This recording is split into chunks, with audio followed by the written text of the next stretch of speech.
Hello everyone and welcome back to Sew What If I Sew, or welcome if you're new. My name is Jess and this is my channel all about sewing, dressmaking and all things stitch related. And today you join me for a much anticipated video all about my collaboration with Sew Do It Emma, which focused all around the Allie Olsen Highland Dress. So in this vlog I am going to talk a little bit more about our collaboration, sort of how we got to where we, why we picked that pattern. I'm going to tell you a little bit about how I got on with it, what I think. I'm going to show you in greater detail the one I have made that I'm wearing now. And I'm going to tell you about my plans to actually make a second one as well. So stick around, grab a cup of tea and let's have a chat. So the Allie Olsen Highland Dress comes in two views, as seen here. A shorter sleeved version with a slit and a long maxi version, sleeveless with high leg slits.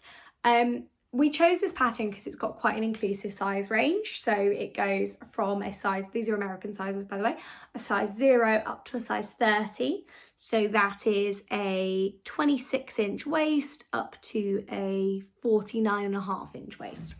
Emma and I both think that it's really important when you're doing these collaborations to make sure you're picking patterns that lots of people watching could have a go at and that are inclusive, and that, you know, if you see one of us wearing this and go, oh my god, I love it, that you know that's something that you can go and find in your size and whatever shape and size you are.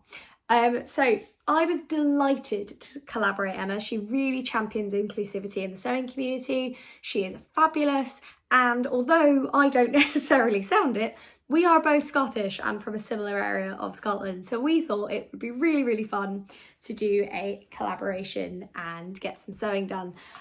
We picked the Highland dress, I think partially because both of us, again, I'm always on the hunt for a good wrap dress, particularly something I can wear to, you know, summer gatherings, weddings, that kind of stuff, and something strapless particularly. Not strapless, sorry, sleeveless is something I was quite keen on. And I know I hadn't heard of this pattern, but Emma suggested it, I had a look and thought, oh, love it, fabulous. So we chose that pattern. And I think originally we thought, you know, maybe let's sew something that reminds us of home a little bit. And for me, that's come out in my fabric. So I've picked something that's very, like, this is, I should say, the lightest weight fabric I have ever sewn with in my life. It is a viscose. It's from my local fabric shop, A&M Textiles, and it is, I don't know if you can tell, like it is, it's the lightest thing in the world. It's so soft, it's a wonderful quality, and it just reminded me a little bit of sort of hedgerows and field flowers, and where I'm from, which is Perth, the countryside around there is incredibly green in the summer, and yeah, it just reminded me of those sort of kind of summer fields, and I loved it. I think it's beautiful. So in terms of actually making the pattern, I chose a size 2, which is a 31 upper bust, a 33 bust, a 27 waist and a 36 hip, which all except for the main bust measurement is me. I'm a 35 main bust, but I thought I'd just do it straight as it is and see basically where we got to. And actually it's not that bad, although what I will say is, and I'll come on to this in a minute, the facings on this roll like nothing I have ever sewn in my life.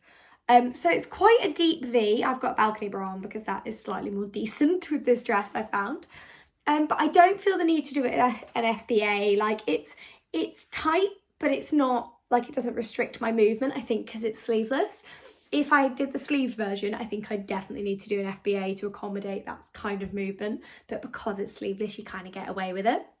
Plus, you've got a little bit of mobility in the waist to sort of tie it, or, you know, add a bit of space or whatever to accommodate for a bit of bust room. And honestly, I was feeling a bit lazy.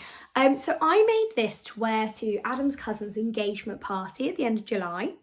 And I wore it for that and it was fabulous. I loved it. It was perfect as well because it was weird, like everyone interpreted the dress code slightly differently. It was really unhelpful. So I felt dressed up enough without being too dressed up. Dream, absolute dream. And I made the maxi version, so sleeveless and maxi with very high thigh slits. Personally, I love a thigh slit, always have, always will. That it is slightly more in the risque side perhaps, but I really like it. I also learned a new skill making this, which is metered corners. which are quite fun for the hem. All I would say though is it does mean you can't re-hem it once it's done if you care about having metered corners. Again, something I'll get on to in a minute. So how did I get on overall? Good, but frustrating. So a couple of things. The instructions for the waist, I don't think are very good. So I'm going to do a sew along for this because I'm going to make another one where I talk through that fully, because oh my goodness me, I had a bit of a row with my dress and my sewing machine making this. So as an FYI, like, yeah, the waist, I won't undo it on camera. I might take it off on the hanger and show you the inside one. There's like a button tab and a button here and there. It's quite clever. I like it. It means you're not relying on a tie. It's an actual button. But yeah, the instructions for like inserting those are almost missing. It's like there's a bit that says make them, and then it's like, oh yeah, and now they're in, you know, and now you can close your buttons into your things. And you're like, what? At what point did you mention putting the tabs into the dress? Yeah, and particularly because I was making this on a deadline, I was quite frustrated. The other thing I would say is this skirt is beautiful, but incredibly long. So you do need the full fabric allowance. For me, that was like 3 meters. I have never used 3 meters making something. I'm tiny as a human. Like as in terms of my height, the idea of using 3 meters is baffling. But what I ended up using, so yeah, the maxi dress, yeah, so it said 3 meters dead, and I used every single scrap of that. So definitely follow the fabric allowance for this. Don't do a me like on 90% of patterns and just go, 1.5 meters will normally do me fine. So yeah, side note. This pattern as well was, because the front is one long continuous piece, is there a bust dart kicking about here somewhere? I feel like there is. Yeah, there's one bust dart there. This is my fabric, you can't see them. And again, it's so light, I can't feel it. But that's pretty much it in terms of shaping. Except, so the front piece is one long piece, but the back, I don't know if you can see, there's like a little waistband. And this comes as like half a waistband like that. And then the ties fasten into it at the front. So here. In the pattern, it tells you to put some elastic in that to draw it in neater. For me, that was not required because it's already like quite a neat fit. I don't know if the elastic's for comfort or not, but for me, I felt like if I put elastic in that, it's going to make it even tighter, and I don't need that in my life right now. Whereas this is like, I feel shaped without feeling constricted, which is what we want. So the other thing is, so as I spoke about earlier, I didn't do an FBA on this because the lower size bracket, so the, well, what is it? 0 to 18 size has a B cup, and the 12 to 30 has a D cup. So if you're in the overlap of 12 to 18, you have a choice, but there is no larger cup for the smaller sizes, which I think is really, really annoying, because you guys have heard me talk about this before. If you're going to offer 2 cup sizes, offer 2 cup sizes throughout, because otherwise it's so frustrating. Because the thing is, it's not like you haven't done it, because I would get it, you know, if there was a solid definition like line between, right, from a size 18, there is now a D cup and that's it. But there's not. You've clearly worked out the pattern for a 12 to 18, that gap has both cup size options. So you can clearly do it. Please extend that to both ends, because there will be larger sizes with smaller boobs and smaller sizes with larger boobs. It doesn't make sense. If you're going to offer that option, offer it throughout your size bracket, not just for the overlap window. Like, it's really annoying. Rant over. But I did really enjoy making this, and I am going to make another one, but with a couple of caveats in place. So I'm going to turn you around now so you can see me full length, and you're immediately going to see one of them. So here we are. Here is my full length version. And I feel very tall. I feel very floaty. You can see how high the thigh slits are. So that comes up quite high, but I really like that. But you're about to see the problem. So I am currently on my full tiptoes, right? Observe. So there is about 4 to 5 inches of fabric on the floor right now, which which is very frustrating. And because it was metered hems and I'd done all the metered hems, then I was like, right, this is way too long. So the next time I make this, I'm cutting, about 5 inches off the hem, because that will mean it will be raised. Oh no, I have to get the one underneath as well. So it is like a full crossover, and then you've got slits each side. I'm going to raise it so it's there, so you can see my feet, because at the party I kept tripping over this dress, which is really frustrating. And yeah, like, you know, it looks less elegant when you look like you're wearing your mum's dress, because you're like, look at this when I move. I'm literally, there is enough spare dress here for me to put a foot forward and it literally to be coated in fabric as I put it on the ground. I was wearing heels to this event and it was an absolute liability.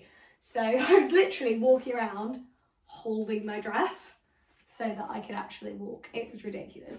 Or you have to get up a bit of speed so that the the thigh slits sort of get all floaty and airy and then give your feet space to move.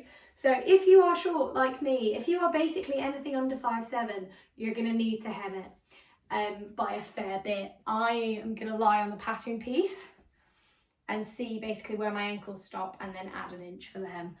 The thing is, I just didn't find the instructions particularly user-friendly. So it may be I've missed that instruction, but I did read them and I didn't see it. So when I make this again, it's so weird because I did have quite a few problems making it, but I loved it. And I love the end product. I feel beautiful in it, but it kind of made me want to throw my sewing machine and particularly my useless tiny, tiny ironing board across the room. Like I was so close to just having an absolute like child tantrum. So what Adam did is he cleared off his whole desk, which is about 2 and a bit meters long. He cleared off his whole desk, we put a towel on it, and I ironed this whole skirt on there because it was literally 25 centimeters of skirt, move it along, and I was literally just going absolutely mad, like I couldn't even. The only other thing to note is, as I've said, you do need a full-size ironing board for this. You need some heavier interfacing if you're doing lighter weight fabrics. And I would recommend, like you can see the fit on me, it's a neat fit. And you can see like there is a bit of bust tightness, like under the arm. If I could be bothered, I would do a full bust adjustment. But the fabric I'm using next time is slightly different. And I think I quite like the shape it gives to the bust. Like it doesn't drown you like some wrap dresses can. Like I still want to look, because I think, sort of a petite curvy. So I still want to feel my curves. Like I still want to have a bit of a curve to me. But, you know, if I was making the version with the sleeves, I would have no choice but to do an FBA. It is super easy to put on. So it's like a dressing gown. You just wrap it round and then button and tie it. And it is very versatile, I would say. Like you could make this in a variety of fabrics. Particularly the sleeved one would make quite a good work dress as well as a smart dress. I am going to unpick the hem on this and probably redo it because this is the ideal summer wedding guest dress because it's patterned, so you can't look like a bridesmaid. And it is beautiful and I feel lovely in it. It's so floaty. I don't know if you can tell when I swish around. I love it. It's gorgeous. But there are some things about it that have annoyed me. Like even the armhole, like the arm size seam is all like clipped and everything to make it lie flat, and it just will not. So I'm actually going to go around that because the thread match I chose is completely invisible. I'm just going to go around and stitch it down around there, down here. I might do the same on the bodice, to be honest. We'll see how frustrated we get. But this is the dress in full length. And I think because of the pattern as well, for non-sewists, it's not that obvious that the facing's poking through and that kind of stuff. But as a sewist, it is quite frustrating, it has to be said. But I do love the pattern, and like I can definitely see this staying in my wardrobe. I can see it coming out for barbecues and weddings and, you know, that kind of stuff. Like it's definitely going to get used, but it needs some work doing to it, mainly on the facings, to be honest. And obviously the length is unmanageable because like I can't go to parties like this, I look ridiculous. I saw a photo of me from that night actually, and even with heels on I'm still like this next to everybody else, which is really annoying. But I do love the dress, it is beautiful. I think my favourite thing about this pattern actually is the thigh slits and is the shape of it. Because a lot of wrap dresses, it's almost like they've got a skater skirt on the bottom, and actually I love how tall this dress makes me look, it really does. Yeah, as a 5'2" woman, that is very, like, the novelty is high. So I love how tall I feel. I feel grown up, I like it, which is ridiculous because I'm an adult, but you know, it's hard sometimes when you spend, especially as an event manager, I spend so much time around people who are dressed beautifully while I look like I've crawled out of a hedge because I've been opsing all day and I'm like steel toe cap boots and jeans, and like I feel like I look horrific, and then I'm always surrounded by event guests. So sometimes it's nice to dress up and feel nice, and you know, it is a beautiful fabric and I love this dress. The process of making it was not smooth at all, but I would like to film a sew along for it because I feel like I can help now with the bits I found really confusing if anyone else does. This has also been a lovely collaboration with Emma. She is such a considerate collaborator. I know you guys have been waiting a wee while for this video. It was quite a summer and I think both of us agreed to a lot of stuff without realising how much of it was very close together. So I'm very, very grateful for her patience. Emma is just phenomenal. Like, her account is so inspiring. I love her YouTube. She's just got the biggest heart in the world and I just love collaborating with her. She's fabulous. I can't wait to see her Highland either because we haven't actually shown each other. So I'm going to go over it. If you want to watch her vlog as well, the link is below in my comments. Not my comments, what am I talking about? My video description. Go to the video description and then you can watch hers as well. So before we go, I'm going to tell you what I'm going to make my next one in. So I'm going with a slightly heavier fabric. It's also from my local fabric shop, A&M Textiles, and it is one of the most beautiful things I've ever seen in my life. This is, oh God, it's so beautiful. This is a crepe back satin, but it's woven with a viscose thread. So it's got this kind of, it's been in a bag. I feel so bad for how like creased it is because it did not look like this when I first bought it. I still need to wash it though, so I'm not that fast. It's the drape of it is incredible, and just think what this will look like as a full length, like as a maxi dress. Like, it's going to look beautiful. I got 2.5 meters because of the amount I'm taking off the hem, and I feel like I can cut it slightly smarter this time, and it was very expensive, so it's beautiful. And I'm hoping to make this in time to go to Greece in October. I looked at it and it made me think instantly, I want to make this dress in this fabric. I want to look like some kind of sun goddess, and I'm here for it. So we will fix this because I need it in my wardrobe. There's a reason I chose fabric this colour. I needed a dress like this, so we will fix it so it's wearable. But we are going to make this first, it has to be said, because also I can wear this to Christmas stuff because it is that sort of golden jewel colour.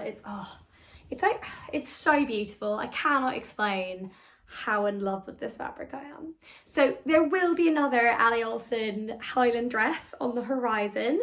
It will be in this fabric. This one will get fixed, and I'm really, really glad that Emma suggested this pattern because I didn't even know about Allie Olsen as a pattern brand. So I would definitely recommend checking them out as well. They're based in America, but obviously I bought this as a PDF and then got it printed by the Fold Line. The Fold Line are my current pattern printing obsession because you get really nice pattern envelopes for free with them. It's really speedy as well, but the pattern envelopes have been an absolute game changer for me. So here for it. So yeah. All that remains for you to say is thank you so much for watching. Thank you to Emma for being a fabulous collaboration partner. I can't wait to see what you've made. Head over to Emma's vlog to check out what she's made as well. And we will see you all next time. Thank you so much for watching.